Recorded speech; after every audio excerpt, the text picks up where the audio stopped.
Hi friends, இந்த வீடியோவில் green revolution பசுமை புரட்சியை பற்றி தாங்க பார்க்க போகிறோம். டிஎன்பிஎஸ்சியை பொறுத்தளவுக்கு இந்த டாபிக் ரொம்பவே முக்கியம். ப்ரிலிம்ஸுக்கும் முக்கியம், மெயின்ஸுக்கும் முக்கியம்.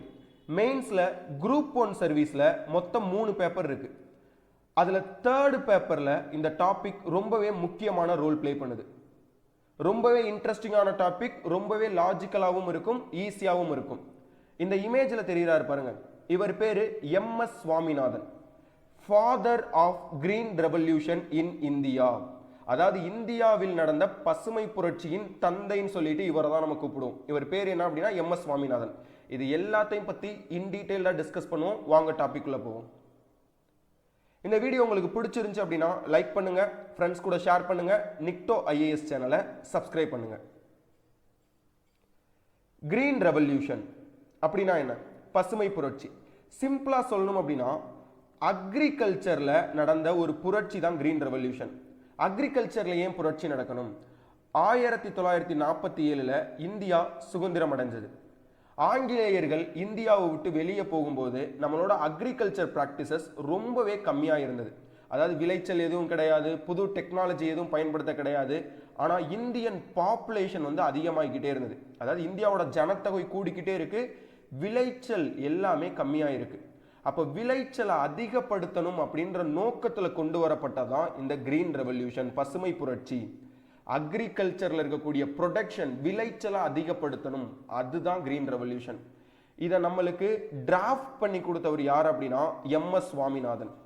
அதனால தான் எம்.எஸ். சுவாமிநாதன் நம்ம என்ன சொல்றோம் அப்படின்னா ஃபாதர் ஆஃப் கிரீன் ரெவல்யூஷன் சொல்றோம். எக்ஸாக்டா 1960களில் இருந்து இந்தியாவில் இந்த பசுமை புரட்சி ஸ்டார்ட் ஆயிருச்சு. இந்த பசுமை புரட்சியோட ஒரே நோக்கம் என்ன அப்படின்னா ட்ரெடிஷ்னல் அக்ரிகல்ச்சர் ப்ராக்டிசஸ், அதாவது காலங்காலமாக இருந்து வந்த வேளாண் நடைமுறைகளை மாற்றி மாடர்ன் டெக்னாலஜியை பயன்படுத்தணும்.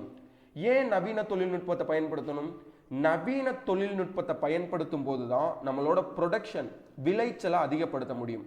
அதன் நோக்கத்தில் தான் கிரீன் ரெவல்யூஷன் கொண்டு வரப்பட்டது. திருப்பி ரிப்பீட் பண்ணுறேன், ட்ரெடிஷ்னலாக இருக்கக்கூடிய அக்ரிகல்ச்சர் ப்ராக்டிசஸை மாடர்ன் ப்ராக்டிசஸாக மாற்றணும். எதுக்காக? ப்ரொடக்ஷனை இம்ப்ரூவ் பண்ணணும். இப்போ எக்ஸாம்பிளுக்கு இந்த இமேஜ் பாருங்க, மாடை வச்சு உழுதுட்டு இருக்காங்க. இங்கிட்டு பார்த்தோம் அப்படின்னா டிராக்டரை வச்சு உழுதுட்டு இருக்காங்க. மாடை வச்சு ஒரு நாள் ஃபுல்லாக விழுதா கூட எக்ஸாம்பிளுக்கு ஒரு ஏக்கர் தான் உழுவ முடியும். ஆனால் டிராக்டரை வச்சு நம்ம 10 ஏக்கர் உழுவ முடியும். அப்படி பண்ணும்போது இந்த 10 ஏக்கர் நிலத்துல இருந்து நம்மளுக்கு அதிகமாக ப்ரொடக்ஷன் வரும். இது ஒரு எக்ஸாம்பிளுக்காக டிராக்டர் எடுக்கிறேன். அதே போல நிறைய மாடர்ன் இம்ப்ளிமெண்ட்ஸ்லாம் நம்ம யூஸ் பண்ணுவோம். அதெல்லாம் அடுத்தடுத்த ஸ்லைடில் பார்ப்போம்.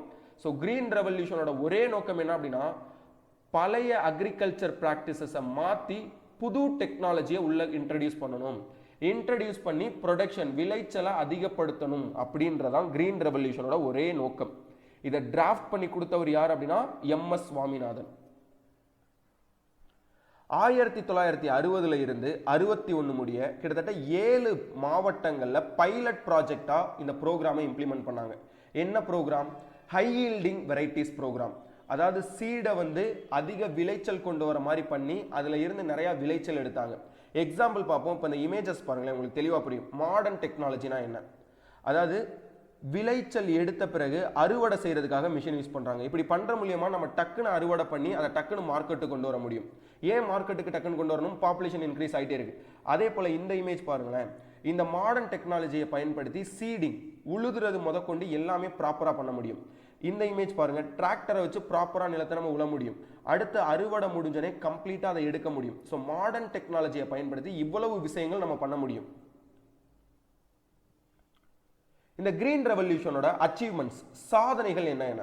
ஃபர்ஸ்ட் ஆஃப் ஆல் ப்ரொடக்ஷன், விளைச்சல் அதிகமாச்சு. எஸ்பெஷலா வீட்டோட ப்ரொடக்ஷனும் ரைஸோட ப்ரொடக்ஷனும் ரொம்பவே அதிகமாச்சு. இது எப்போ நடந்தது? 1960களுக்கு பிறகு நடந்தது. அப்போ அதுக்கு முன்னாடி வரைக்கும் நம்ம என்ன பண்ணிக்கிட்டு இருந்தோம் அப்படின்னா, இது ரொம்ப முக்கியங்க. 1960க்கு முன்னாடி வரைக்கும் யூஎஸ்ஏ அப்படின்ற ஒரு கண்ட்ரியை நம்ம டிபெண்ட் பண்ணி இருப்போம். அதாவது யூஎஸ்ஏல இருந்து இந்தியாவுக்கு வீட், கோதுமை இறக்குமதி பண்ணுவாங்க. கோதுமை அவங்க சும்மாவா இறக்குமதி பண்ணுவாங்க? நாங்கள் உங்களுக்கு கோதுமை கொடுக்குறோம், அதுக்கு பதிலாக இந்தியாவில் இருக்கக்கூடிய மினரல்ஸ், தாதுக்களை எங்களுக்கு கொடுங்கன்னு சொல்லிட்டு இந்தியாவோட மினரல்ஸை ஃபுல்லாக யார் வாங்கினது அப்படின்னா யூஎஸ்ஏ வாங்கினாங்க. அதாவது நம்மளுக்கு வீட்டை கொடுத்துட்டு நம்மளோட வளங்களை ஃபுல்லாக எடுத்துட்டு போனது யார் அப்படின்னா யூஎஸ்ஏ. அதுக்கு யூஎஸ்ஏ ஒரு லா பயன்படுத்தியிருப்பாங்க. அந்த லா ரொம்ப முக்கியம் டிஎன்பிஎஸ்சி ப்ரிலிமினரிக்கு. யூஎஸ் பப்ளிக் லா 480 அல்லது பிஎல் 480 சொல்லுவாங்க.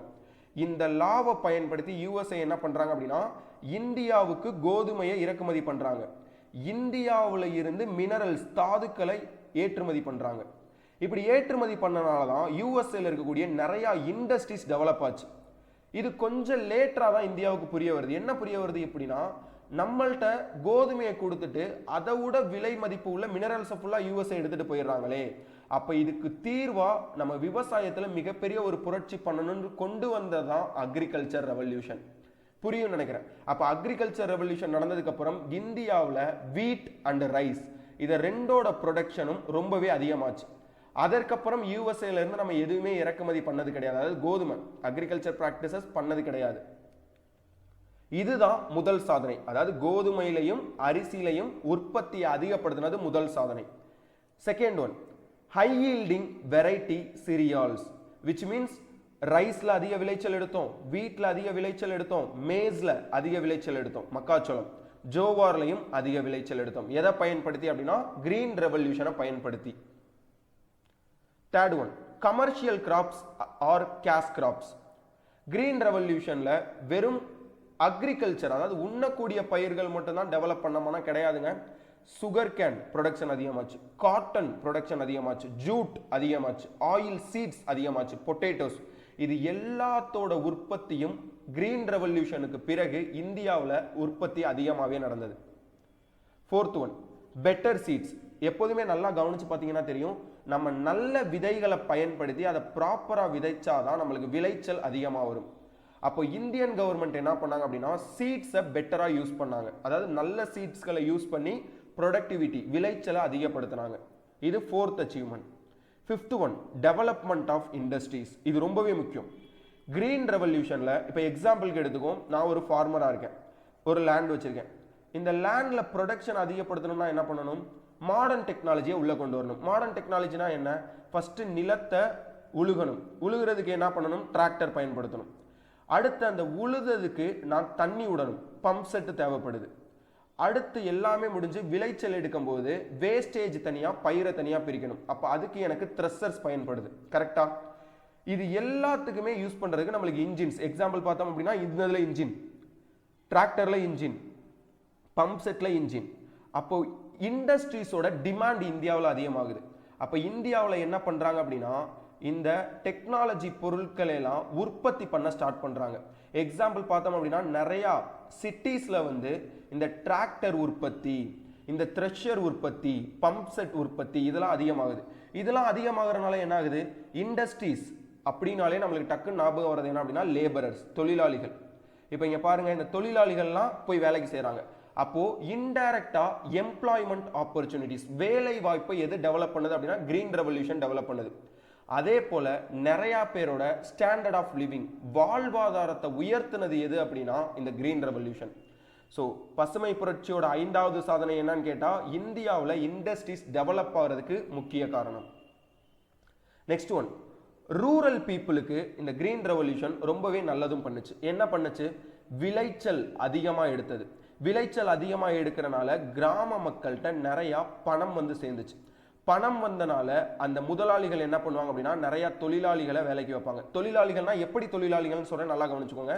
இந்த மிஷின் ஆப்ரேட் பண்றதுக்கு, அடுத்து கணக்கு போடுறதுக்கு, எவ்வளவு விளைச்சல் வந்திருக்கு அதை ப்ராப்பரா மார்க்கெட்ல போய் சேல் பண்றதுக்கு, இந்த மாதிரி தொழிலாளர்களுக்கு வேலை வாய்ப்பை வழங்குச்சு. எது அப்படின்னா கிரீன் ரெவல்யூஷன். அதே போல இந்த தொழிலாளிகளோட லைஃப் ஸ்டாண்டர்ட் ஆஃப் லிவிங், வாழ்வாதாரத்தை உயர்த்துச்சு. வாழ்வாதாரம்னா ஃபர்ஸ்ட் ஆஃப் ஆல் என்னன்னு தெரிஞ்சுக்கோங்க.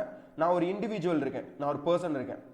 எனக்கு அன்றாட வாழ்வை ரன் பண்ணணும் அப்படின்னா எனக்கு சேலரி, சம்பளம் ரொம்ப முக்கியம். சம்பளத்துக்கு எது அடிப்படை தேவை? எம்ப்ளாய்மெண்ட். வேலை இருந்தால் தானே சம்பளம் கிடைக்கும். அப்போ நான் ஒரு இடத்துக்கு வேலைக்கு போறேன், அதுக்கு எனக்கு ஊதியமா பணம் கொடுக்குறாங்க. அந்த பணத்தை வச்சு என் குடும்பத்தை நான் நல்லா பார்த்துக்க முடியுது. அப்போ என் வாழ்வாதாரம் ஆட்டோமேட்டிக்கா இம்ப்ரூவ் ஆகுது. எதனால இம்ப்ரூவ் ஆகுது? கிரீன் ரெவல்யூஷன், பசுமை புரட்சினால. எக்ஸாக்டா சொல்லணும் அப்படின்னா ரூரல்ல நிறைய பேரோட லைஃப் ஸ்டைலை மாத்தினது எது அப்படின்னா இந்த கிரீன் ரெவல்யூஷன் தான்.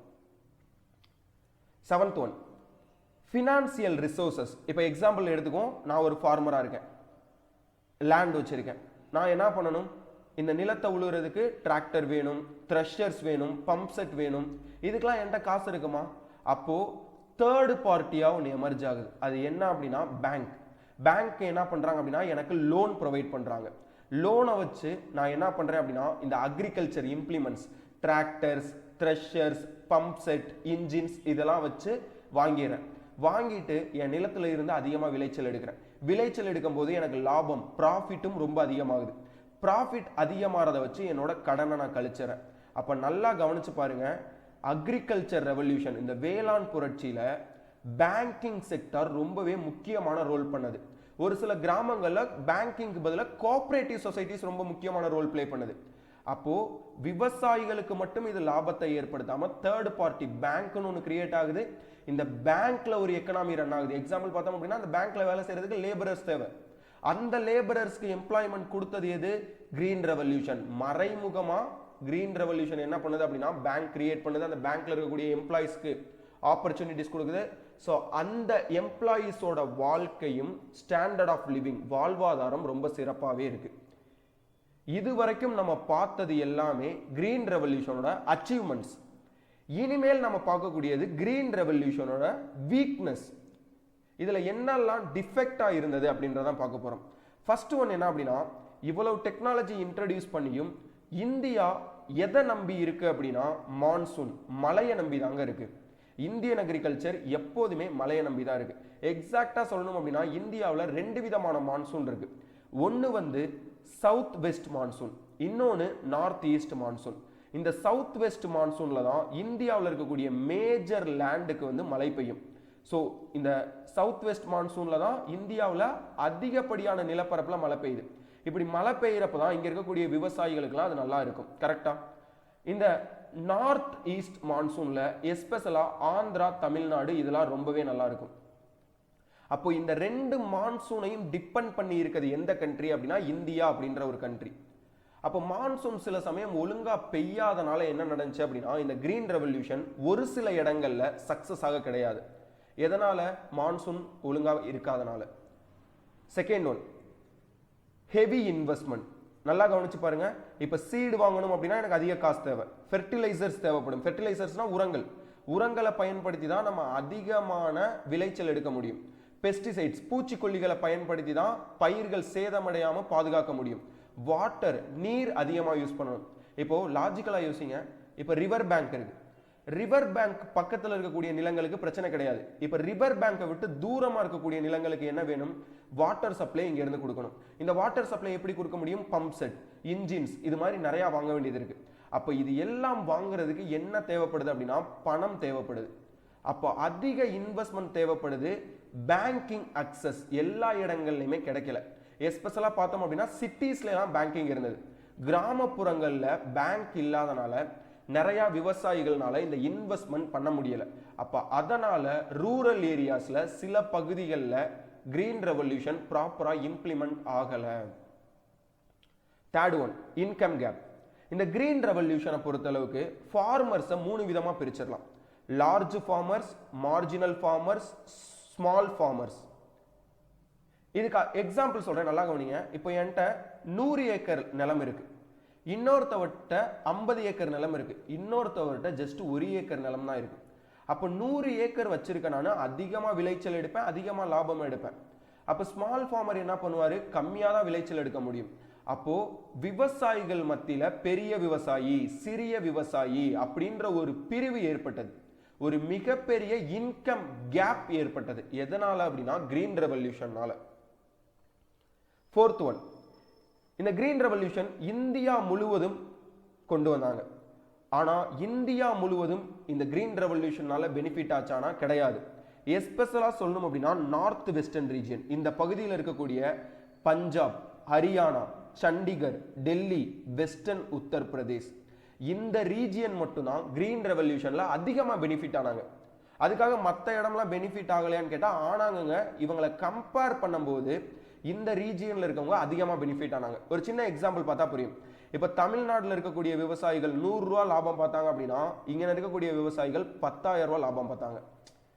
அப்போ இங்கேயும் கிரீன் ரெவல்யூஷன் இருந்தது, இங்கேயும் கிரீன் ரெவல்யூஷன் இருந்தது. பட் இந்த ரீஜியன்ல இருக்கவங்களுக்கு அதிக பெனிஃபிட்டை கொடுத்தது எது? Green revolution. Next one, farm mechanisation. அதாவது விவசாயத்துல இந்த மாதிரி இயந்திரங்கள் மெஷின்ஸ் கொண்டு வந்தனால நிறைய பேருக்கு வேலை வாய்ப்பும் போச்சு. நல்லா கவனிச்சு பாருங்க. இப்போ டிராக்டரை ரன் பண்ண தெரிஞ்ச ஒரு ஆளுக்கு தான் டிராக்டரை ரன் பண்ண முடியும். அப்போ டிராக்டர் எனக்கு ரன் பண்ண தெரியுது, அதனால நான் போய் டிராக்டர் ஓட்டி எனக்கு எம்ப்ளாய்மெண்ட் வருது. அப்போ டிராக்டரை உள்ள அறிமுகப்படுத்தும் போது ஆல்ரெடி எதை வச்சு உழுதுட்டு இருந்தாங்க? மாட்டு வண்டி வச்சு உழுதுட்டு இருந்தாங்க. அந்த மாடு மேய்க்கக்கூடிய நபருக்கு வேலை போயிருச்சு. எதனால வேலை போயிருச்சு? டிராக்டர் வந்தனால இவருக்கு வேலை போயிருச்சு. மாடுகளோட தேவையும் கம்மியாயிருச்சு. இது ஒரு காரணம். அடுத்து பாருங்க, இந்த விளைச்சல் நிலங்களை அறுவடை பண்றதுக்கு நிறைய லேபரர்ஸ், தொழிலாளிகள் தேவைப்படும். கரெக்டா? இப்போ இந்த தொழிலாளிகளுக்கு பதிலாக தான் மிஷின்ஸ் கொண்டு வந்தாச்சு. இந்த மிஷின்ஸை ஆப்ரேட் பண்றது யாரால முடியும் அப்படின்னா ஒரு படித்த நபர்னால தான் முடியும். அவர் என்ன பண்ணுவாரு? எல்லாத்தையும் ஆப்ரேட் பண்ணி இவங்களோட வேலையை ஃபுல்லா தூக்கி விட்டுருவாரு. அப்போ ஒரு பர்சன் மெஷின் யூஸ் பண்ணி எல்லாத்தையும் அறுவடை பண்ணிடுறாரு. அதுக்கு முன்னாடி மெஷின் இல்லாதப்போ 4 பேர் சேர்ந்து அறுவடை பண்ணிக்கிறாங்க. இந்த 4 பேருக்கும் யாருனால வேலை போச்சு அப்படின்னா இந்த மெஷினரினால வேலை போயிருச்சு. கரெக்டா? அப்போ எஸ்பெஷலா சொன்னோம் அப்படின்னா ரூரல் ஏரியாஸ், கிராமப்புறங்கள்ல பெரும்பாலான மக்களுக்கு எதனால வேலை வாய்ப்பு போச்சு அப்படின்னா இந்த மெக்கனைசேஷன், மெஷினரிஸை உள்ள கொண்டு வந்தனால நிறைய தொழிலாளிகளுக்கு வேலை போயிருச்சு. 6th ஒன், இந்த கிரீன் ரெவல்யூஷன்ல கெமிக்கல் யூசேஜ் அதிகமாச்சு. அதே போல இன்ஆர்கானிக் மெட்டீரியல்ஸ் யூசேஜ் அதிகமாச்சு. Inorganic, organic. ஃபர்ஸ்ட் ஆர்கானிக்னா என்னன்னு தெரிஞ்சுக்கோங்க. ஆர்கானிக்ன்றது நம்மளுக்கு நேச்சுரலா கிடைக்கக்கூடியது. இந்த நேச்சுரலா கிடைக்கக்கூடியதை வச்சுதான் இதுக்கு முன்னாடி விவசாயம் பார்த்துட்டு இருந்தோம். என்ன அப்படி? இப்போ மாடுகளோட சாணத்தை பயன்படுத்தி உரங்களா பயன்படுத்தணும், மண்புழுக்களை உரங்களா பயன்படுத்தணும். இப்படிதான் எல்லாமே நேச்சுரல், இயற்கையா கிடைக்கக்கூடியதை வச்சு பயன்படுத்தி தான் விவசாயம் பண்ணிக்கிட்டு இருந்தோம். பட் இப்போ கிரீன் ரெவல்யூஷன் மூலியமா என்ன நடந்துருச்சு அப்படின்னா ப்ரொடக்ஷனை அதிகப்படுத்தணும், விளைச்சல் அதிகப்படுத்தணும் அப்படின்னா நம்ம கெமிக்கல் யூசேஜ் அதிகமாக யூஸ் பண்ணணும். அந்த கெமிக்கல் யூசேஜை அதிகமாக யூஸ் பண்றதுனால சாயிலோட ஃபெர்டிலிட்டி, அதாவது மண்ணோட வளம் குறைய ஆரம்பிக்குது. ஏன் அப்படின்னா ஒரு நிலப்பரப்புல ஃப்ரீக்வெண்டா நீங்க கெமிக்கல் யூஸ் பண்ணிக்கிட்டே இருக்கும்போது ஃபர்ஸ்ட் டைம் யூஸ் பண்ணும்போது ரொம்ப எக்ஸலண்டா 100 மூட அறுவடை செய்யும். செகண்ட் தடவை 90 ஆகும், 3ஆவது தடவை 40 குறைஞ்சிரும். அப்போ ஒரு கெமிக்கல் யூசேஜ் ஃப்ரீக்வெண்டா யூஸ் பண்றதுனால இந்த சாயில், இந்த மண்ணோட வளம் குறைய ஆரம்பிக்குது. அதே போல கெமிக்கல் அதிகமா யூஸ் பண்ணக்கூடிய இந்த உணவுகளை நம்ம சாப்பிட்றதுனால ஹியூமன் பீயிங்ஸோட ஹெல்த்தும் பாதிக்கப்படுது. இது கிரீன் ரெவல்யூஷனோட ஒரு வீக்னஸ். ஸோ ஃபர்ஸ்ட் என்ன பார்த்தோம் அப்படின்னா கிரீன் ரெவல்யூஷனோட அச்சீவ்மெண்ட்ஸ் பார்த்து முடிச்சோம். அடுத்து கிரீன் ரெவல்யூஷனோட வீக்னஸ் பார்த்து முடிச்சோம். கரெக்டா? அடுத்து நம்ம பார்க்க போறது செகண்ட் கிரீன் ரெவல்யூஷன். இந்தியாவில் 2ஆம் முறையாக மறுபடியும் பசுமை புரட்சி அறிமுகப்படுத்தினாங்க. எதற்காக இது?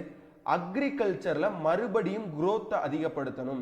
விச் மீன்ஸ் 2006ல் வந்து 214 மில்லியன் டன்ஸ் இருக்கக்கூடிய உணவுப் பொருட்களை 2020க்குள்ள, நல்லா கவனிங்க, 2020க்குள்ள 400 மில்லியன் டன் ஃபுட் கிரெயின்ஸா ஆக்கணும். அதாவது 214 மூடையா இருக்கத 400 மூடையாக்கணும். நான் மூடைன்னு சொல்றது ஒரு எடுத்துக்காட்டுங்க, மில்லியன் டன்ஸ். 214 மூடைன்னு இருக்கத 400 மூடையாக்கணும். எந்த ஆண்டுக்குள்ள? 2020க்குள்ள. இதுக்கு பெயர் தான் செகண்ட் கிரீன் ரெவல்யூஷன். இந்த செகண்ட் கிரீன் ரெவல்யூஷனை அச்சீவ் பண்றதுக்கு நம்மளுக்கு என்னெல்லாம் தேவைப்படுது? Requirements. First one, genetically modified seeds. அதாவது விதைகளை ஜெனட்டிக்கா மாடிஃபை பண்ணுவாங்க. என்ன பண்ணுவாங்க அப்படின்னா, இப்போ இந்த 2 இமேஜ் பாருங்க. இது நேச்சுரலா இருக்கக்கூடிய ஒரு சீடு, இது ஜெனட்டிக்கலி மாடிஃபைடு சீடு. இந்த சீடில் என்ன பண்ணுவாங்க அப்படின்னா நிறையா இன்ட்ரடியூஸ் பண்ணுவாங்க. இந்த சீடை ஜெனட்டிக்கலாக மாடிஃபை பண்ணுவாங்க. எப்படிலாம் மாடிஃபை பண்ணுவாங்க? இந்த சீடில் வந்து ஒரு எக்ஸாம்பிள் எடுத்தோம், மாம்பழ மரம் எடுத்துக்கும். அந்த மாம்பழத்தில் நார்மலாக இருக்கக்கூடியது விதைச்சா அப்படின்னா 10 பழங்கள் தான் இதாகும். பட் இந்த ஜெனட்டிக்கலி மாடிஃபைட் சீட்ஸில் என்ன பண்ணுவாங்க அப்படின்னா 30 பழங்கள் விளைச்சல் எடுக்கிற மாதிரி பண்ணுவாங்க. அதே போல மாம்பழங்கள்ல ஏதாவது சத்து பொருட்கள் தேவை அப்படின்னா அந்த சத்து பொருட்களையும் இந்த விதைகள்லயே ஆட் பண்ணிடுவாங்க. அப்போ ஒரு சீடை எடுத்து அதை மாடிஃபை பண்றாங்க. எதுக்காக அப்படின்னா சூழ்நிலைக்கு ஏற்ற மாதிரியும் விளைச்சல் அதிகப்படுத்தணும், புரோட்டீன்ஸ் அதிகப்படுத்தணும். இந்த நோக்கத்துல சீட்ஸை மாடிஃபை பண்ணா நம்ம விளைச்சல் டெஃபினட்டா அதிகமா எடுக்க முடியும். அடுத்து செகண்ட் ஒன், பிரைவேட் செக்டாரோட கான்ட்ரிபியூஷன் அதிகமா இருக்கணும். இப்போ 214 மூடைய 400 மூடை ஆக்கணும் அப்படின்றதெல்லாம் சாதாரண விஷயம் கிடையாது. அப்போ பிரைவேட் செக்டர் வாலண்டியரா உள்ள வந்து இந்த 400 மூடைகளை இம்ப்ரூவ் பண்றதுக்காக நிறைய வேலைப்பாடுகளை யார் செய்யணும் அப்படின்னா பிரைவேட் செக்டார் செய்யணும். அப்போ பிரைவேட் செக்டார் மட்டும் நல்லா செஞ்சா போதுமா? கிடையாது. கவர்மெண்ட்டும் கூட சேர்ந்து பார்ட்டிசிபேட் பண்ணணும். கவர்மெண்ட் நிறைய இரிகேஷன் ஸ்கீம்ஸ்ல பட்ஜெட் ஸ்பெண்ட் பண்ணணும். அதே போல வாட்டர் ரிசோர்ஸஸை ப்ராப்பராக டிஸ்ட்ரிபியூட் பண்ணி கொடுக்கணும். யாருக்கு அப்படின்னா இந்த ஃபார்மர்ஸுக்கு. அதே போல நிறைய இடங்கள்ல வாட்டர் டெபிசிட், நீர் பற்றாக்குறை இருக்கும். அப்படி இருக்கக்கூடிய இடங்கள்ல எல்லாம் லிங்கிங் ஆஃப் ரிவர்ஸ், அதாவது ஆறுகளை இணைக்கிறது. எக்ஸாம்பிள் இந்த இமேஜ் பாருங்க. கோதாவரி அப்படின்ற ஒரு ரிவர் இருக்கு, கிருஷ்ணா அப்படின்ற ஒரு ரிவர் இருக்கு. இந்த இடத்துல இருக்கக்கூடிய விவசாயிகளுக்கெல்லாம் பிரச்சனை கிடையாது. ஏன் அப்படின்னா நதி ஓரத்தில் இருக்கு. பட் இந்த இடத்துல இருக்கக்கூடிய விவசாயிகளுக்கு தண்ணீர் பற்றாக்குறை ஏற்படும். அப்போ 2 ரிவரையும் லிங்க் பண்ற ப்ராஜெக்ட் பேரு தான் லிங்கிங் ஆஃப் ரிவர்ஸ். இப்படி லிங்க் பண்றதுனால என்ன நடக்கும் அப்படின்னா இங்க இருக்கக்கூடிய ஃபார்மர்ஸும் பெனிஃபிட் ஆவாங்க. அப்ப செகண்ட் கிரீன் ரெவல்யூஷனை நம்ம அச்சீவ் பண்ணணும் அப்படின்னா என்னெல்லாம் தேவை அப்படின்னா ஜெனட்டிக்கலி மாடிஃபைட் சீட்ஸ், பிரைவேட் செக்டாரோட கான்ட்ரிபியூஷன், கவர்மெண்டோட கான்ட்ரிபியூஷன், அடுத்து லிங்கேஜ் ஆஃப் ரிவர்ஸ். இதெல்லாம் இருந்துச்சு அப்படின்னா 2020க்குள்ள நம்மளால எதை அச்சீவ் பண்ண முடியும்னு சொல்றாங்க அப்படின்னா அந்த 214 மில்லியன் டன்ஸா இருக்கக்கூடிய ஃபுட் கிரெயின்ஸை 400 மில்லியன் டன் ஃபுட் கிரெயின்ஸா ஆக்க முடியும். எதெல்லாம் ஃபாலோ பண்ணா இது எல்லாத்தையும் ஃபாலோ பண்ணா ஈஸியா அச்சீவ் பண்ணலாம் அப்படின்னு சொல்றதா செகண்ட் கிரீன் ரெவல்யூஷன். எல்லாத்துக்கும் புரியும்னு நினைக்கிறேன், பிடிச்சிருக்கும்னு நினைக்கிறேன். இதோட இந்த வீடியோ வைண்ட் அப் பண்ணிக்கலாங்க. உங்களுக்கு இந்த வீடியோ பிடிச்சிருந்துச்சு அப்படின்னா லைக் பண்ணுங்க, ஷேர் பண்ணுங்க, நிக்டோ ஐஏஎஸ் சேனலை சப்ஸ்கிரைப் பண்ணுங்க. ஓகேவா? பஸ் அதே போல இந்த லெக்சரோட பிடிஎஃப் உங்களுக்கு எதுல அவைலபிளா இருக்கும் அப்படின்னா டெலகிராம் சேனல்ல அவைலபிளா இருக்கும். நம்ம சேனலோட அஃபிஷியல் டெலகிராம் லிங்க் உங்களுக்கு டிஸ்கிரிப்ஷன்ல ப்ரொவைட் பண்றேன். விருப்பப்படுறவங்க சேனல்ல ஜாயின் பண்ணிக்கோங்க. சேனல்ல தான் பிடிஎஃப் அவைலபிளா இருக்கும். விருப்பப்படுறவங்க டவுன்லோடும் பண்ணிக்கோங்க. Okay friends, thank you, have a nice day.